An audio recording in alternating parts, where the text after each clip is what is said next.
मुस्लिम voice channel के दोस्तों अस्सलाम वालेकुम। मोहतरम नाजरीन, आज की इस वीडियो में एक ऐसा वाक़या बयान करने जा रहे हैं जिसे सुनकर आप हैरत में पड़ जाएंगे। ये वाक़या एक अल्लाह वाले और एक खूबसूरत ईसाई लड़की का है। इस वाक़े को मुकम्मल तौर पर समझने के लिए जरूरी है कि वीडियो को आखिर तक जरूर देखिएगा। दोस्तों, वीडियो में आगे बढ़ने से पहले आपसे एक छोटी सी गुजारिश है कि अगर आप हमारे चैनल पर नए हैं तो अभी हमारे चैनल को सब्सक्राइब कर दें और साथ ही लगे बेल के बटन को जरूर प्रेस कर दें ताकि फ्यूचर में आने वाली मालूमाती वीडियो का नोटिफिकेशन बर वक्त मिलता रहे। दोस्तों, एक अल्लाह वाले नेक बुजुर्ग थे।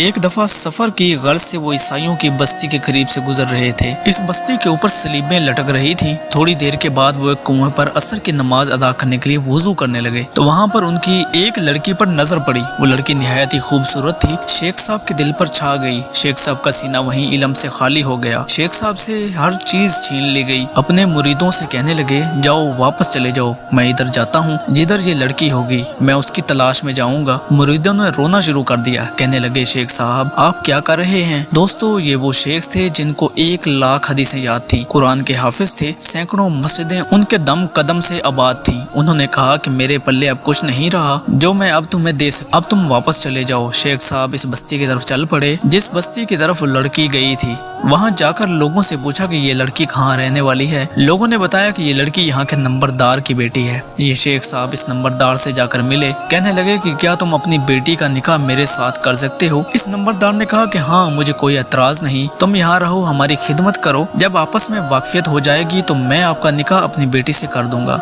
चुनाचा शेख साहब ने कहा कि हाँ बिल्कुल ठीक है। वो नंबरदार कहने लगा कि मेरे बाड़े में सूरों का रेवड़ है, आपको सूरों का रेवड़ बिचराना होगा। शेख साहब इस पर भी राजी हो गए। अल्लाह अकबर। शेख साहब कहने लगे कि हाँ मैं आपकी खिदमत करूंगा। शेख साहब सुबह के वक्त सूअर लेकर निकलते, सारा दिन चराकर शाम को वापस आते। इधर मुरीदैन वापस आ गए और खबर लोगों तक पहुंची तो कई लोग बेहोश हो गए, कई मौत की आगोश में चले गए, कई खानकाहें बंद हो गईं। लोग हैरान थे कि ऐ अल्लाह, ऐसे ऐसे लोगों के साथ भी तेरी ये बेनियाजी का मामला हो सकता है। 1 साल इसी तरह गुजर गया। शेख साहब के एक मुरीद थे और खुद भी अल्लाह के वली थे। जानते थे कि मेरे शेख साहब इस्तकामत वाले हैं, मगर इस मामले में कोई न कोई हिकमत जरूर होगी। इस मुरीद के दिल में ये बात आई कि मैं वहाँ जाकर हालात मालूम करूँ। चुनाचा वो मुरीद इस बस्ती की तरफ चल पड़े। जब बस्ती में पहुंचे तो लोगों से पूछा कि मेरे शेख किधर हैं? लोगों ने कहा, तुम फलां जंगल में जाकर देखो, वहाँ सूअर चरा रहे होंगे। जब वो मुरीद वहाँ गया तो क्या देखता है कि वही अमामा और वही आसा जिसको लेकर वो जुमा का खुतबा करते थे, इसी हालत में सूअरों के आगे खड़े सूअर चरा रहे थे। वो मुरीद साहब करीब हुए तो पूछा, हजरत आप तो कुरान के हाफिज थे, आप बताइए कि क्या आपको कुरान याद है? वो शेख साहब फरमाने लगे, अब मुझे कुरान याद नहीं है। इस मुरीद ने फिर पूछा, हजरत कोई एक आयत भी याद है? वो शेख सोच कर कहने लगे कि मुझे एक आयत याद है। तो पूछा, कौन सी आयत? तो कहने लगे, जिसका तर्जमा ये है, जिसे अल्लाह जलील करने पर आता है उसे इज्जतें देने वाला कोई नहीं होता। दोस्तों, वो शेख पूरा कुरान भूल गए और कुरान की एक आयत याद रही जो उनके हाल से ही तल्लक रखती थी। मुरीद साहब रोने लग गए कि हजरत को सिर्फ एक ही आयत याद है। फिर दोबारा पूछा कि हजरत आपको हदीसें याद हैं? फरमाने लगे कि एक याद है जिसका तर्जमा ये है कि जो दीन को बदल दे उसे कत्ल कर दो। ये सुनकर मुरीद साहब फिर रोने लगे तो उन शेख साहब ने भी रोना शुरू कर दिया। किताबों में लिखा है, शेख साहब रोते रहे और रोते हुए उन्होंने कहा कि ऐ अल्लाह, मैं आपसे ये उम्मीद तो नहीं करता था कि मुझे इस हाल में पहुंचा दिया जाएगा। वो शेख साहब रो भी रहे थे और ये फिक्रा बार बार कह रहे थे तो अल्लाह ताला ने शेख साहब को तौबा की तौफीक अता फरमा दी और उनकी कैफियतें वापस लौटा दी। फिर बाद में मुरीद साहब ने पूछा कि ये सारा मामला कैसे हुआ? शेख साहब ने फरमाया कि मैं बस्ती के पास से गुजर रहा था, मैंने सलीबें लटकी हुई देखी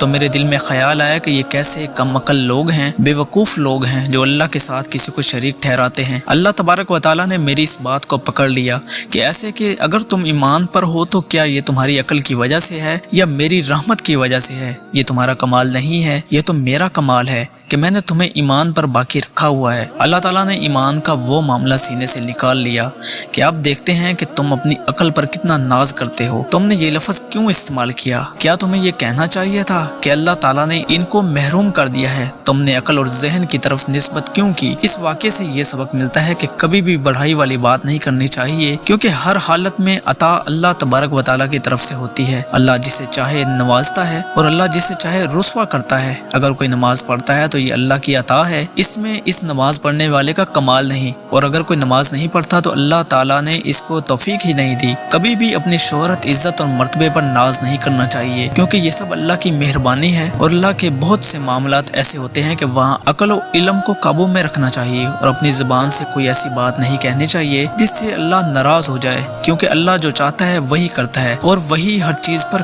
कादिर है। दोस्तों, ये थी हमारी आज की वीडियो। उम्मीद करते हैं कि आपको हमारी आज की ये वीडियो जरूर पसंद आई होगी। अगर आपको हमारी आज की ये वीडियो पसंद आई है तो आपसे गुजारिश करते हैं कि आप हमारे चैनल को जरूर सब्सक्राइब कर लें और साथ ही लगे बेल के बटन को भी प्रेस कर लें, ताकि आपके पास हमारी आने वाली मजीद मालूमाती वीडियोस का नोटिफिकेशन बर वक्त मिलता रहे। अल्लाह ताला आपको अपने हिफ्ज़ व अमान में रखे। आमीन।